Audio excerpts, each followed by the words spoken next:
Nobody came to my son's birthday. Not one car in the driveway, not one message on my phone. Just the sound of a bounce house squeaking in the backyard and a 5-year-old asking, "Did Grandpa get lost?" I smiled, lied, and told him maybe. That night, I boxed the leftover cake and tried not to cry. 3 days later, my father texted Need, $200 for your brother's graduation. I stared at the screen laughing before I realized I wasn't joking. By the time he showed up at my door with that same tone of authority, he didn't know the locks had changed. My name is Cora. I'm 29, a dental hygienist in downtown Milwaukee and a single mom to the best kid I know. My life is small but steady morning coffee before Lucas wakes a short drive past the lake patients who joke about flossing. I thought stability meant peace. Turns out, it just made me an easier target. For as long as I can remember, my family's motto has been family first, except it never meant me. My father, Gary, is the type who believes control equals love. My mother smooths everything he says like she's ironing wrinkles in a shirt. My brother Tyler is the golden child. My sister Bethany, the baby, who never has to apologize. I'm the dependable one, the good helper, the one who's fine on her own. When I got pregnant with Lucas, my parents said they'd support me in spirit. Translation, they'd gossip to their church friends while I worked double shifts to buy diapers. They came to the hospital, once stayed 15 minutes and left when I started crying. From then on, I stopped expecting softness from them. I just wanted basic decency showing up when it mattered. So when I planned Lucas's 5th birthday, I went overboard. Balloons, a bounce house, a superhero cake that cost a week's groceries. I sent invitations 6 weeks ahead, texted reminders, even offered rides. Of course we'll be there, my mother said. Tyler can't wait to see him, my father added. They never came. The next morning, I checked my phone. No missed calls, no excuses. I told myself maybe something happened. Maybe I'd get an apology. Instead, 3 days later, my phone buzzed, "Need $200 for your brother's graduation party.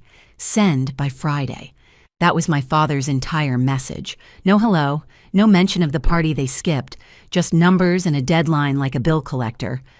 I stared at it for a long time. I thought about the cake I threw out, the candles I saved because Lucas wanted to try again next year. I thought about the last time my father asked me for money, Tyler's car repair. I paid it, of course, because that's what family does, right? But something about that text flipped a switch. At the clinic that day, while scraping plaque and smiling through small talk, I kept replaying his words. Need $200. Not please, not thank you, just need. I realized they'd trained me to be useful, not loved. That night, after Lucas fell asleep, I opened my banking app. My hands shook, not from fear, but adrenaline. I typed one number and in the memo line wrote, "Best wishes." Then I hit send. I waited for regret to hit. It didn't. Instead, there was a strange calm. For once, I hadn't obeyed. I'd drawn a line. I didn't know it yet, but that single dollar would start a war that would end with police lights outside my house. The next morning, my phone started buzzing before sunrise. Cora. My father's text read, "I think there's a mistake. You only sent $1. I stared at the screen, sipping coffee gone cold. "There's no mistake," I typed back. "That's all I could afford after the birthday you skipped." Then I hit send and turned my phone face down. For the rest of the day, silence. Not a single message.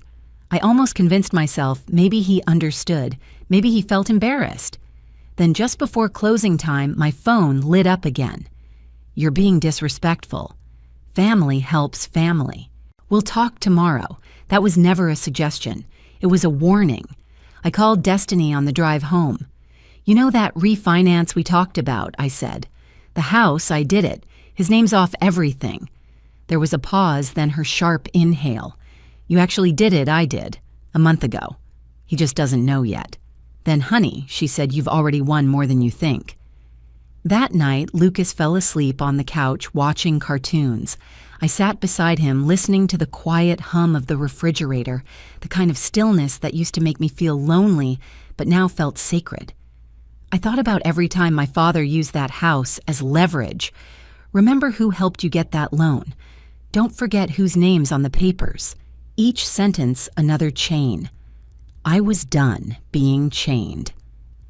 The next morning, I drove to the hardware store. The man at the counter, gray hair, kind smile, showed me how to change a deadbolt. 20 minutes tops, he said. Easy job if you've got the right screwdriver. Back home, I laid the tools on the kitchen counter. My hands trembled slightly as I unscrewed the old brass plate. Each turn felt like undoing a decade of manipulation. When the new lock clicked into place, I whispered, "My house, my rules." By noon, my father texted again. "Where's the rest of the money I need it today?" I replied, "Sent what I could. Best wishes." 3 dots appeared, then disappeared, then again. I could almost feel the fury on his end of the phone. When I didn't answer, he escalated. "I'll be by tomorrow at noon. We'll settle this face to face." My stomach twisted. I didn't want Lucas anywhere near that conversation. I texted Destiny, "Can Lucas hang with you tomorrow?" Her reply came in seconds. "Absolutely. Bring him at 11. I'll have cookies waiting." The next morning, I packed Lucas's backpack with snacks and his favorite toy truck. "You're having a play date with Auntie Destiny," I said, kissing his forehead. "I'll pick you up later, okay?" He smiled, completely unaware that by the time I came back home, I'd be waiting for a storm to hit my front porch. And this time, I wasn't planning to run from it. The knock came right on schedule. 3 hard bangs that made the picture frames tremble. "Cora, open this door right now." My father's voice carried the same tone he used when I was 16, and grounded for talking back. I stood in the hallway, fingers brushing the new lock, my heart pounding, but steady. I said, "Open up." I unlatched the chain, cracked the door 2 inches, and met his glare. "You can stop pounding, Dad. Your key won't work." He froze, disbelief flickering across his face before anger took over. "You changed the locks on me. I did.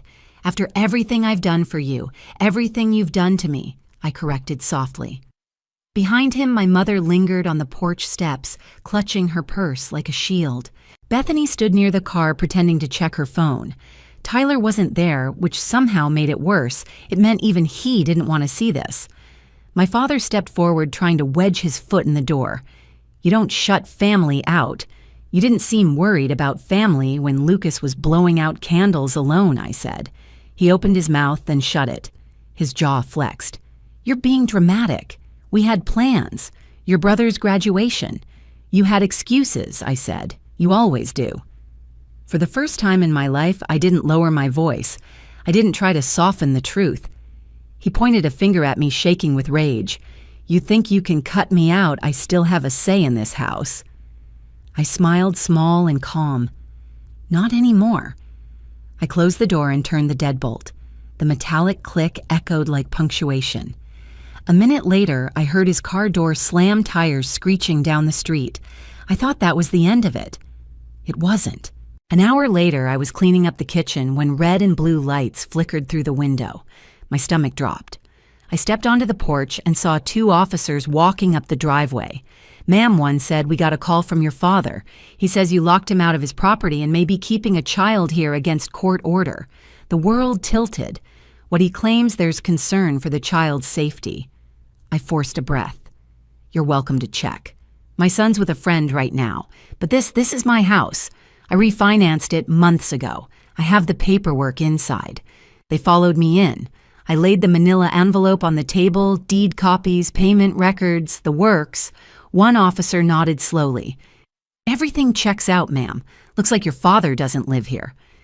When they left, I sank onto the couch, shaking not from fear, but from the absurdity of it all. He'd really called the cops on his own daughter, and I knew deep down he wasn't done yet. By the next morning, I'd stopped expecting peace. When my phone buzzed at 8:04 a.m., I already knew it wouldn't be good news. It was a message from my sister. "Dad said you're in trouble. CPS might stop by today. Just cooperate, okay?" I stared at the screen, disbelief giving way to fury so sharp it made my hands shake. He hadn't just called the cops, he'd called Child Protective Services. By noon, I was pacing the kitchen, the smell of burnt toast lingering from breakfast. When the doorbell rang, my stomach clenched. Through the window, I saw a woman in a navy blazer holding a clipboard, her smile careful but professional. "Ms. Cora Ward," she asked when I opened the door. Yeah, I said, forcing my voice steady. You must be from CPS. Jennifer? She nodded. We received a report of possible neglect, something about leaving your child unattended. My laugh came out half-broken. That's creative. I stepped aside. Come in. As she walked through, I pointed out Lucas's drawings on the fridge, his school photo on the wall, the neatly stacked lunchboxes on the counter. The living room smelled like lemon cleaner and crayons. Lucas is with a friend right now, I said. He's 5. I can give you her number if you want to verify. Jennifer nodded, scanning the living room like she'd seen this scene 100 times. You seem organized, she said finally. Do you know who might have made the report? I almost laughed again. My father. Her brows lifted slightly. That happens more often than you'd think. She closed her notebook. Everything looks fine here. I'll file this as unfounded. The moment the door closed behind her, I exhaled like I'd been underwater. Relief came, but so did something darker, a certainty. My father hadn't made a mistake. He was escalating. Destiny came by that night with takeout. I told her everything from the text to the locks to CPS. She listened, shaking her head. Girl, this isn't family anymore. This is harassment. I know, I said quietly, and I'm done playing defense. The next morning, I called Gregory, the real estate lawyer who'd handled my refinance. I need to make sure my dad can't access anything tied to the old mortgage, I said. He looked over the files, then smiled. You're clean. Everything's in your name alone, but you might want to talk to someone in family law, just to make it official. That's how I met Vanessa. Calm voice, sharp eyes, the kind of lawyer who doesn't flinch at messy families. I told her everything. She didn't look surprised. We'll file for a restraining order, she said. He's already used law enforcement once. You need to protect yourself before he does it again. It took a week to gather everything: police reports, the CPS visit, record screenshots of his messages, even voicemails he left, calling me ungrateful and unstable. Vanessa organized it all into a binder, thick enough to feel like armor. When the court date came, the air outside was heavy and wet, like the sky was holding its breath. I wore the simplest outfit I owned, jeans, a black blouse, and clutched the binder so tightly my knuckles turned white. Destiny sat behind me in the gallery. My father walked in wearing his Sunday suit. My mother trailed behind him, eyes red, refusing to look my way. When the judge entered, everyone stood. The courtroom smelled faintly of old paper and disinfectant. Ms. Ward, the judge said, glancing at our paperwork, you're requesting a restraining order against your father, Gary Ward. Yes, Your Honor. My voice barely wavered.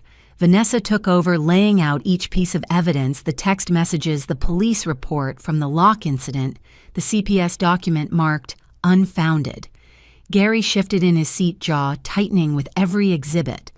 When the judge asked if he had anything to say, he stood abruptly. This is ridiculous, he said.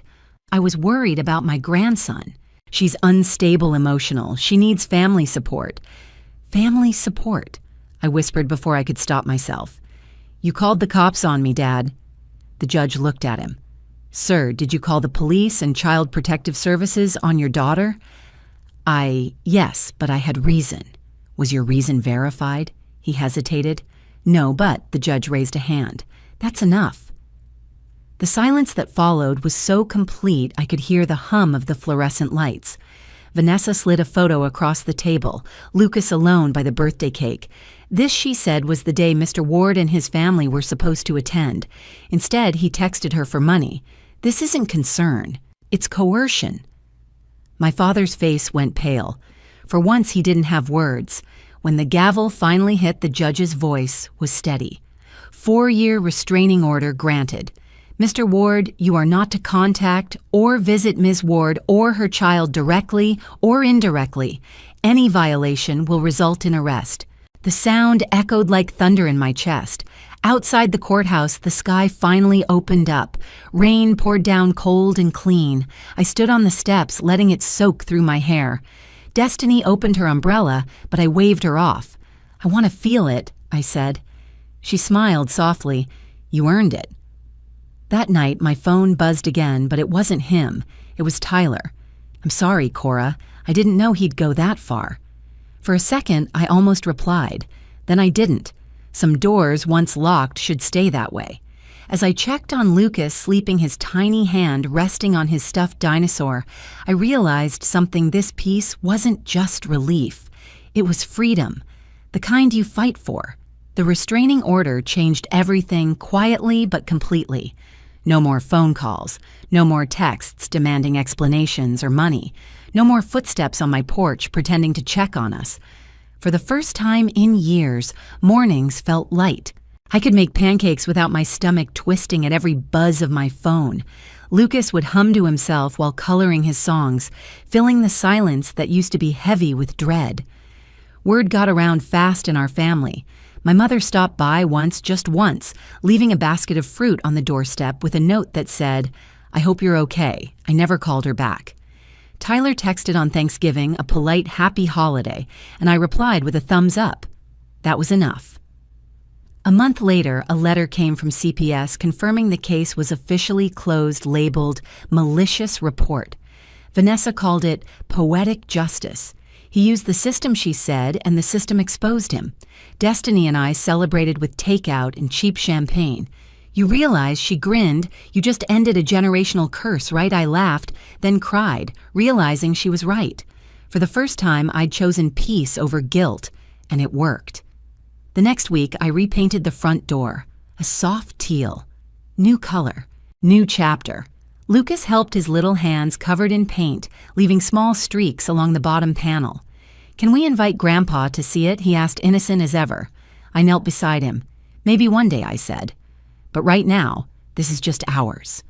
He nodded, satisfied, already distracted by his brush strokes. That night, after I tucked him in, I sat on the couch, the same spot where I'd once cried over that birthday cake, and smiled.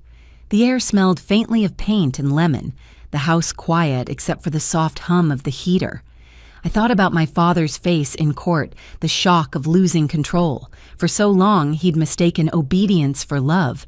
But love isn't control. Love is letting go. And I had finally done it. A year later, we threw another party. Same backyard, same bounce house, same cake. But this time, the table was full. Destiny brought her nieces, my co-workers came with their kids, and Lucas wore the same paper crown, a little bent from last year. When he blew out the candles, I caught myself whispering, "You're loved, baby, always." He looked up and smiled like he already knew. As the sun dipped behind the fence, I glanced at the front gate. No shadows waiting. No footsteps that didn't belong. Just laughter, warm and ordinary. For the first time, it really felt like home. Later, after everyone left, I stood in the doorway, the teal paint glowing under porch light. I thought about everything that had broken me, every silence, every text, every slammed door, and realized none of it owned me anymore. Sometimes peace doesn't come from forgiveness. It comes from boundaries. If you've ever had to choose peace over family, you know exactly what I mean. Tell me your story in the comments. I read every single one. And if you want more stories like this about finding your voice when they try to take it, subscribe. You're not alone.